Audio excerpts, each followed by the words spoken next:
All right, it is, I don't even remember what day, 23 or 24, but okay. I think I'm just going to do 20 minutes today. That's really all I have to say about that.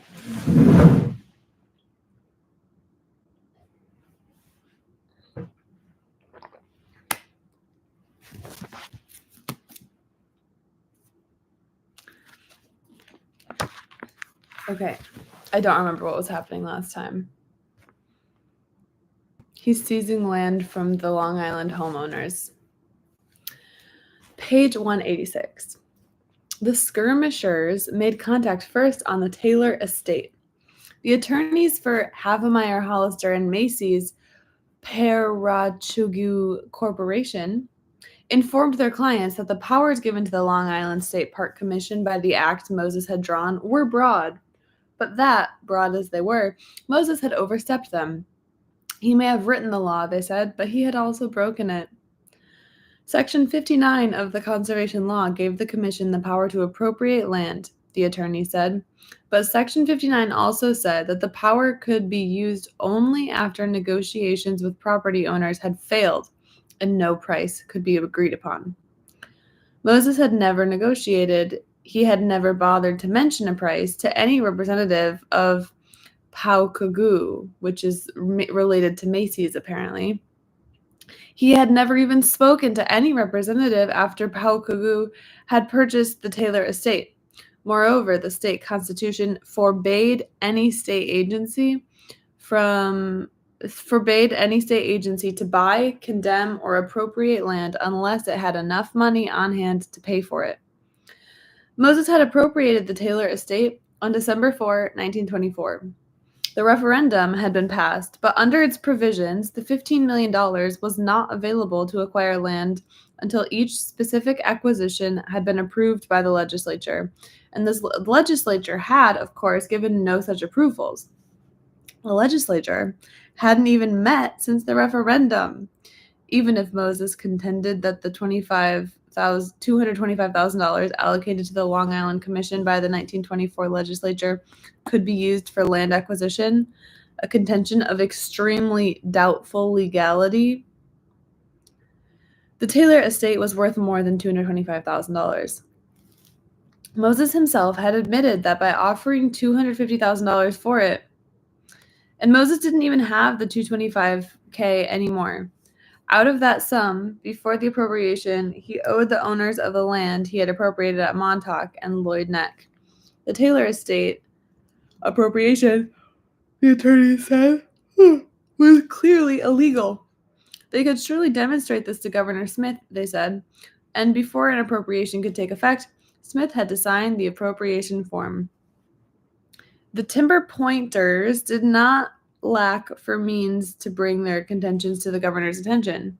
At their behest, visits were paid to his Biltmore Hotel apartment not only by prominent Republican leaders of the legislature, friends of Smith from his legislative days, and not only by the single most important and powerful Republican in New York Senate, GOP National Committeeman Charles D. Hillies, but also by Tammany's apple-cheeked ally. I don't even know what apple-cheeked means, but that's kind of a delightful description.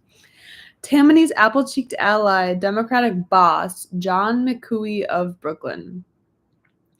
Okay, so basically Robert Moses is trying to seize land from Long Island rich people, but then he kind of overstepped legally because he didn't even try to negotiate with them before taking it, and so now he's getting met with a bunch of lawsuits.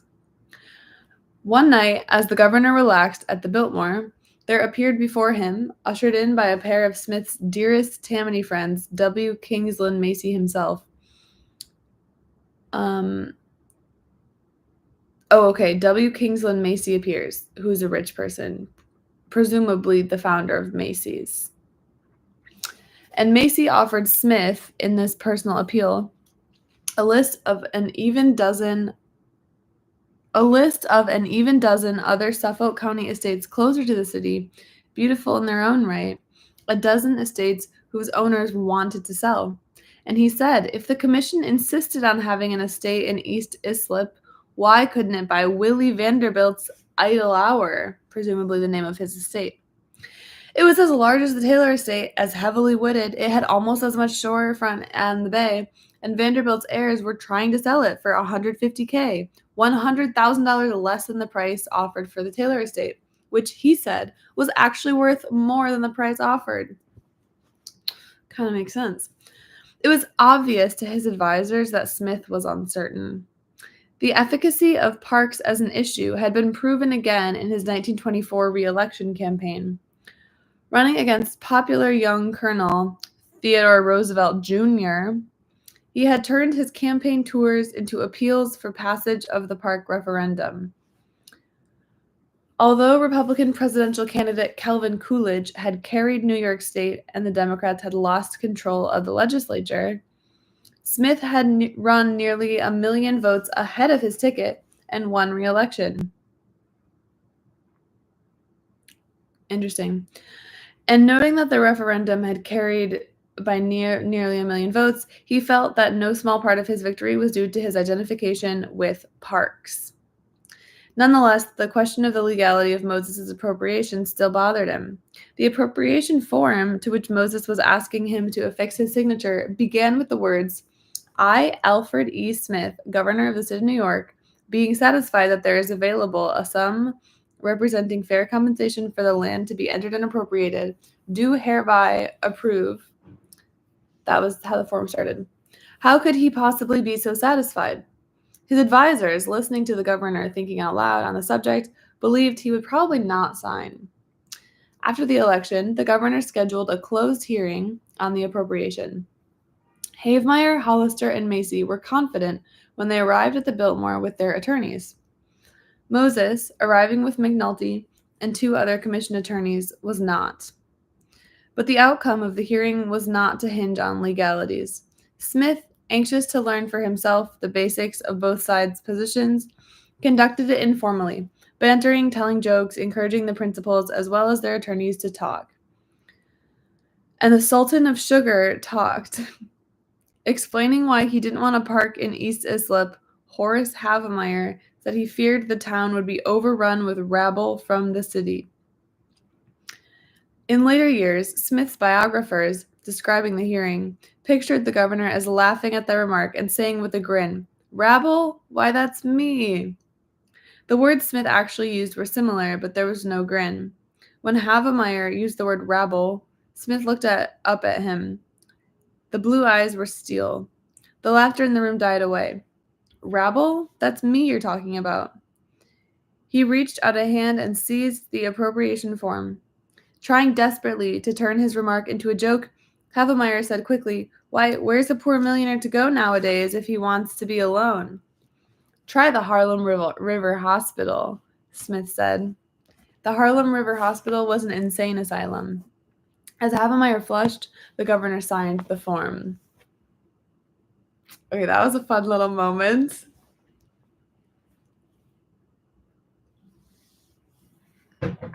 Very excited in 11 pages, to reach page 200 and be nearly 20% of the way done.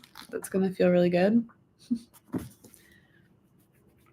The hearing was over, but the fight for the Taylor estate was not. It would be waged without quarter in both regular and special occasions of the New York State Legislature and in 25 separate appellate court proceedings. It would fill the front pages of newspapers across the state for 2 years. Delay for almost that long all expenditures for any of the parks of which Robert Moses had dreamed, and bring to the brink of ruin not only those dreams, but Moses' personal reputation and career. But before it was over, Moses would be hauled back from the brink by Al Smith with a helping tug from Belle Moskowitz, and his reputation, seemingly certain to be tarnished by his actions, would be burnished instead, so that he gleamed in the public consciousness with the aura he would bear for the next 30 years, the aura of a fearless, fiercely independent public servant who loved parks above all else and was willing to fight for parks against politicians, bureaucrats, and the hated forces of wealth and influence. The Taylor estate fight also transformed a quiet, conservative stockbroker and connoisseur of antiques into a major New York State political figure.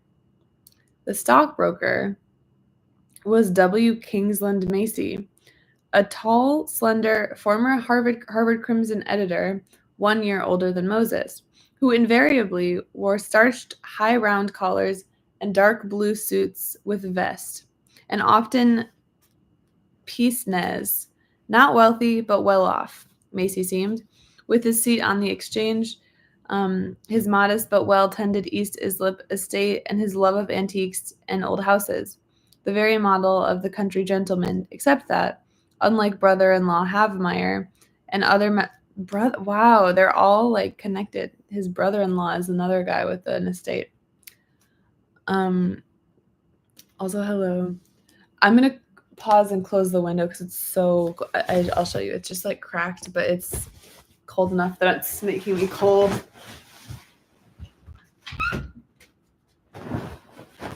Okay, I'm back. Okay, so I really hope that we get a little mini biography of this Macy guy. Also, I'm just gonna Google it and see if he founded Macy's because I just assumed that. W. Kingsland Macy.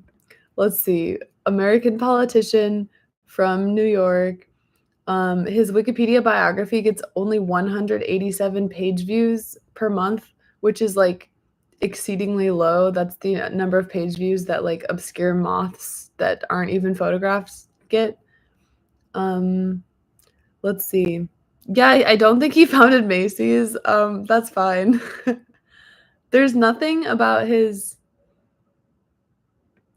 There's really nothing about his involvement in this lawsuit or the book in the Wikipedia, which honestly could be a fun little thing to add. But yeah, okay, it looks like he just was like a political guy, a banker. Okay, well, he didn't found Macy's. That would have been fun. That would have been exciting. Yeah, pince-nez is a fun word. I don't really know what it means.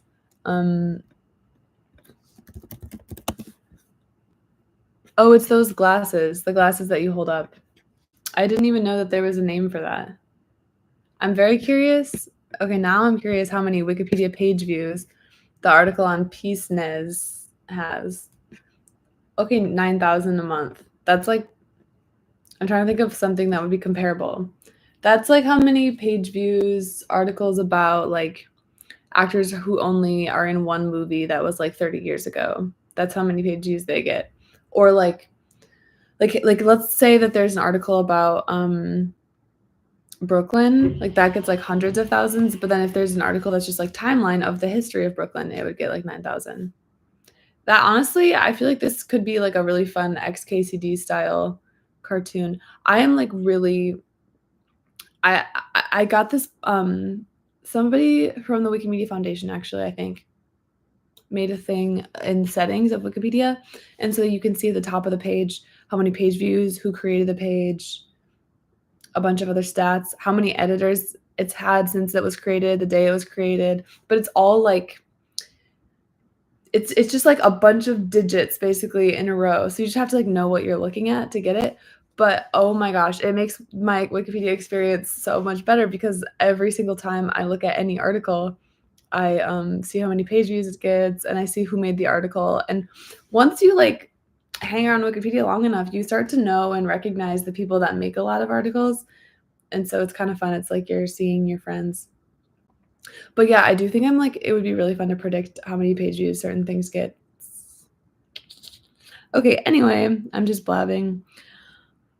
All right, so we're talking about W. Kingsland Macy, who didn't found Macy's, who instead worked in politics and banking.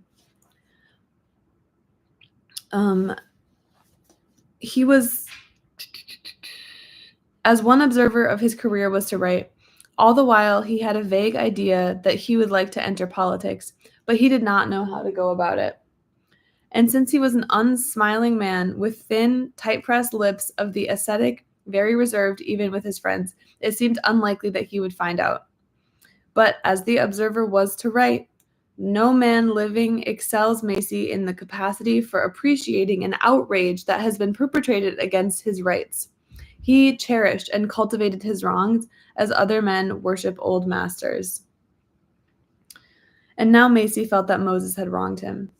The day after the hearing at the Biltmore, new fuel was heaped on Macy's outrage. His lawyers had notified Moses that an appeal was planned, and Moses' lawyers had agreed that the matter was still in abeyance, Abeyance. I don't know what that means. And that a hunting party of Deer Range stockholders could be held the next day as scheduled.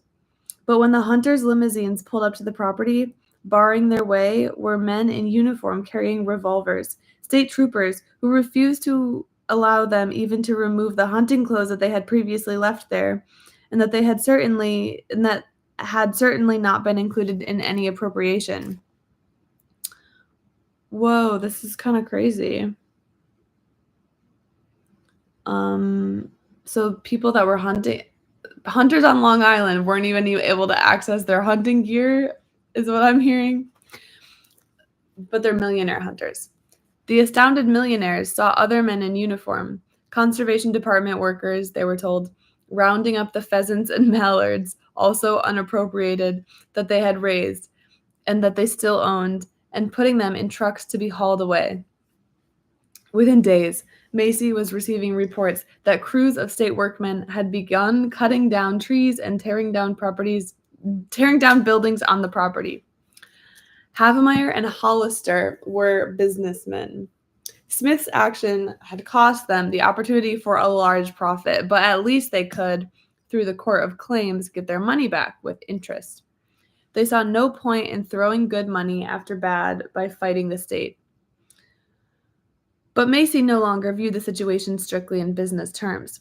Quote, "There is a question of importance because of certain fundamental principles of this government which are being ruthlessly overthrown by the Long Island Commission," he wrote his partners.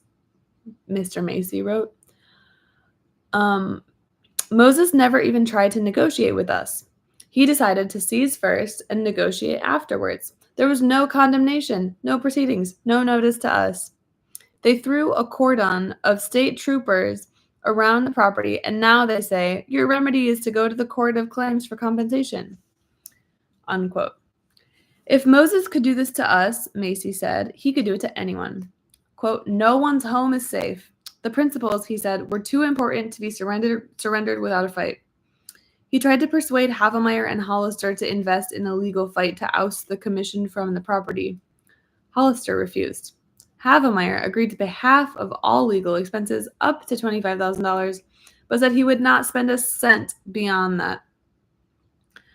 On December 31st, New Year's Eve, 1924,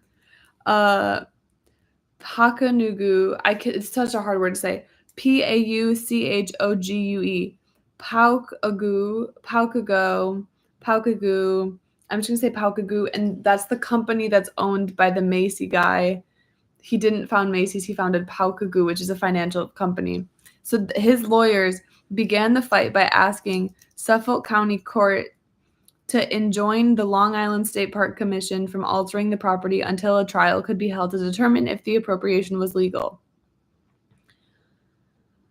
Judge George H. Furman, that's so much like George Foreman, issued the temporary injunction on the same day it was applied for, allowing the state troopers to remain on the property to ensure that its condition was not changed before the trial, but prohibiting them from interfering with its use by Paucagogue for whatever purpose the corporation wished, including hunting. And Furman added to his decision a line that seemed to confirm Macy's contentions. The appropriation, the judge said, was, gasp, clearly illegal. Hastily striking an alliance with the North Shore robber barons, Macy agreed that the best strategy was to cut off all Park Commission funds under new laws until new laws were passed, taking it from the right of condemnation by appropriation. Because of the barons' control of the legislature, there seemed little doubt that the strategy would succeed.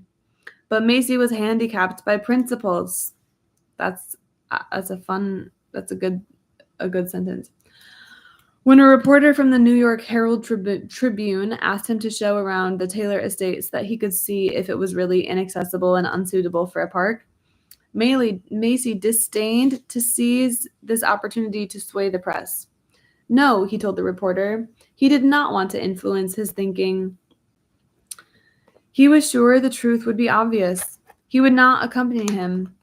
Macy, Moses was to say. Macy was the amateur in politics.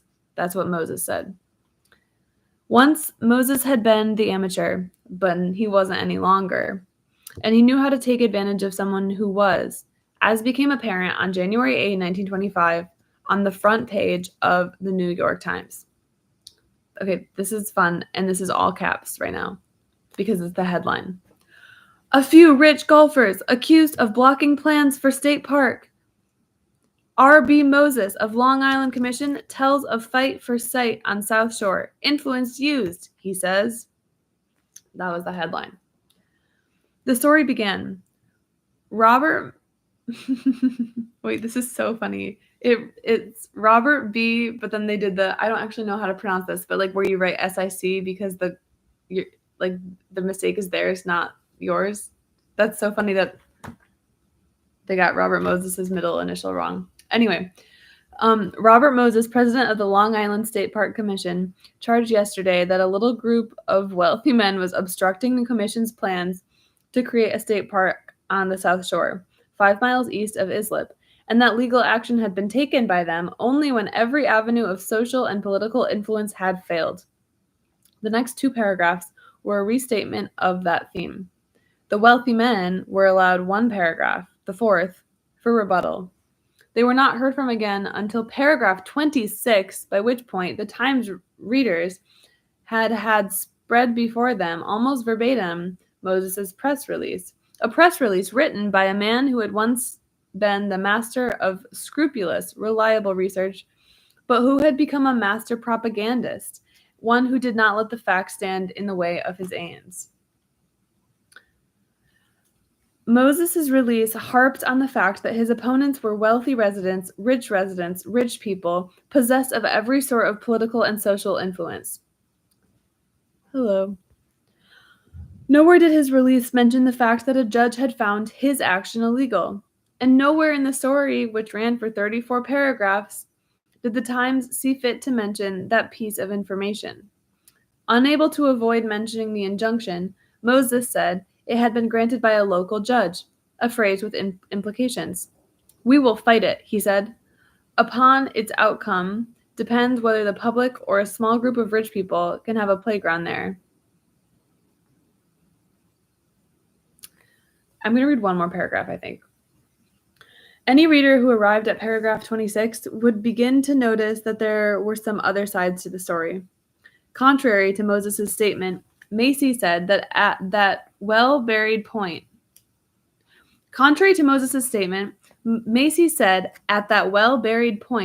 it was not just a few rich golfers who objected to the park, but a large majority of residents of Islip Town and Suffolk County. And the point of the injunction, he said, was that Moses had violated the law and seized property without due process. If the commission can do this, he said, it can, by passing a resolution and getting the mere formality of the governor's signature, seize any man's home, dispossess him, and put state troopers there to prevent his re-entering. It is for that reason that we have taken the issue to court.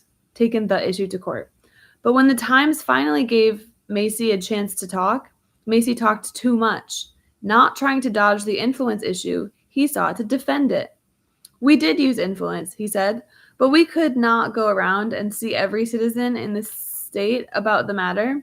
We saw various representative men, and we did go to the governor. Mr. Moses went to the governor, too. Well, I am a citizen of the state of New York, and I have as much right to see the governor as Mr. Moses. Such public relations naivete, combined with the Times slanting, made Moses' debut in a headline on the front page of the nation's most respected newspaper a triumph. While Macy had won the first round in a court of law, Moses had won the first round in the court of public opinion. Okay, I'm going to stop there, but this is like a exciting place to stop, and I'm excited to see how the public reacts to the big Macy versus Moses showdown. Also, I'm feeling inspired to go like beef up Macy's Wikipedia article. Thanks for joining. I'm on page 191, which is this far, which I think I've reached the point of like, if I were reading this in there's something that's like so embarrassing, in my opinion, about reading a book that's really long when you're only on like the first few pages. You know, like if I were on the subway or whatever and I looked like this, you know, like that, it just feels kind of embarrassing. But I think this is the point where I'm like, if I were reading this in public, I would not be embarrassed about how little I had read. But the true evolved thing would just to not be embarrassed about how far you are in books when you're reading in public. I could just put a cover on top that says Bible. Yeah, I should, maybe I should do that. Okay, cool.